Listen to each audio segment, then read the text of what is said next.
معلومات اسلام کی معزز سامعین، مسائل تراویح آپ کی خدمت میں عرض کیے جاتے ہیں۔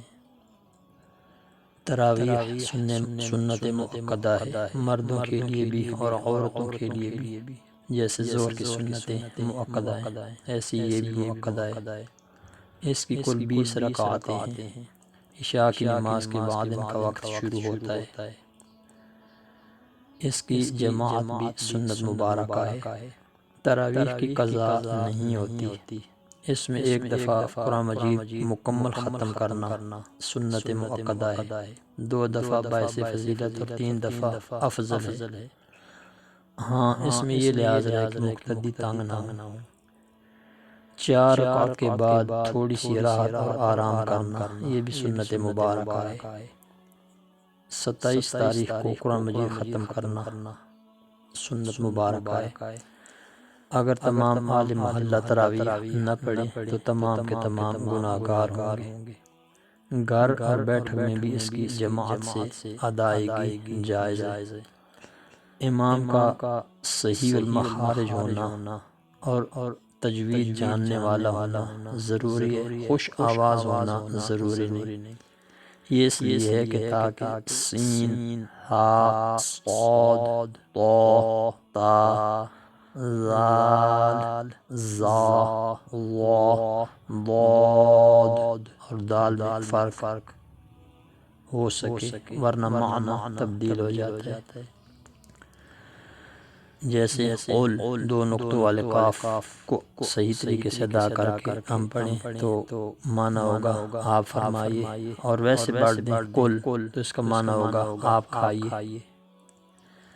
چکاتا، ٹھیکہ وغیرہ کر کے قرآن مجید سنانے کے لیے حافظ کو مقرر کرنا یہ گناہ ہے، اس سے ثواب بھی نہیں ہوگا۔ ہاں، ویسے اگر خدمت کر دی جائے تو یہ جائز بلکہ بہت اچھا ہے۔ نابالغ امام نہیں بن سکتا۔ شرعی عیب والا اور بد مذہب بھی امام نہیں ہو سکتے۔ عشاء کے فرض اگر چھوٹ جائیں تو وہ شخص وتر جماعت سے نہیں پڑھ سکتا۔ بلا مجبوری تراویح بیٹھ کر پڑھنا مکروہ ہے۔ اگر عذر ہے، مثلا بیٹھ کے یا کوئی تکلیف ہے تو پھر درست ہے۔ ایک آدمی بیٹھا رہے، انتظار کرے کہ امام رکوع میں جائے تو ساتھ مل جاؤں گا، یہ طریقہ منافقین کا طریقہ ہے۔ قرآن مجید میں ہے قاموا کسالی، کہ منافقین دکھلاوے کی نماز پڑھتے تھے اور اس میں کسل مندی کرتے تھے، اور کسل مندی کا یہی مطلب ہے کہ رکعت ختم ہونے کا انتظار کرتے رہتے تھے، بے دلی سے پڑھتے تھے۔ امام کو لقمہ دینا درست ہے، اکٹھی 20 کی ایک ہی مرتبہ نیت کر لینا درست ہے۔ 2 رکعت کے بعد تیسرے رکعت میں اگر کوئی کھڑا ہو جائے تو سجدہ کرنے سے پہلے لوٹ آئے، سجدہ کرنے کے بعد یاد آیا تو اب 4 رکعتیں پڑھے۔ اگر کسی نے 3 رکعتیں پڑھی تو اب دوبارہ ان دونوں رکعتوں کو پڑھے گا۔ اگر ایسے ہوا کہ بعض مقتدی بولے کہ 2 ہوئیں، بعض نے کہا نہیں 3 ہوئیں، تو جس طرف امام ہے ان لوگوں کو قول قبول کیا جائے گا۔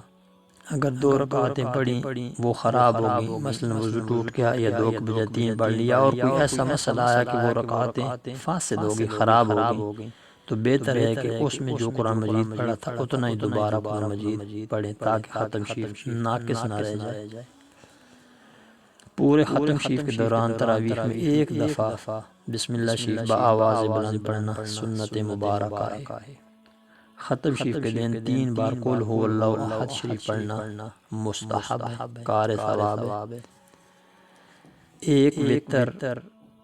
ایک شخص وتر اور فرض اور دوسرا شخص تراویح پڑھائے، یہ جائز ہے، بلکہ سنت فاروقی اور سنت ابی بن کعب رضی اللہ تعالیٰ عنہ۔ وتر با جماعت پڑھنا ماہ رمضان شریف میں سنت مبارکہ ہے۔ 4 رکعت کے بعد ایک دعا پڑھی جاتی ہے، سبحان ذی الملک والملکوت، سبحان ذی العزت والعظمت والہیبۃ والقدرۃ والکبریاء والجبروت، سبحان الملک الحی الذی لا ینام ولا یموت، سبوح قدوس ربنا ورب الملائکۃ والروح، اللہم اجرنا یا مجیر یا مجیر یا مجیر۔ یہ مستحب ہے، باعث ثواب ہے۔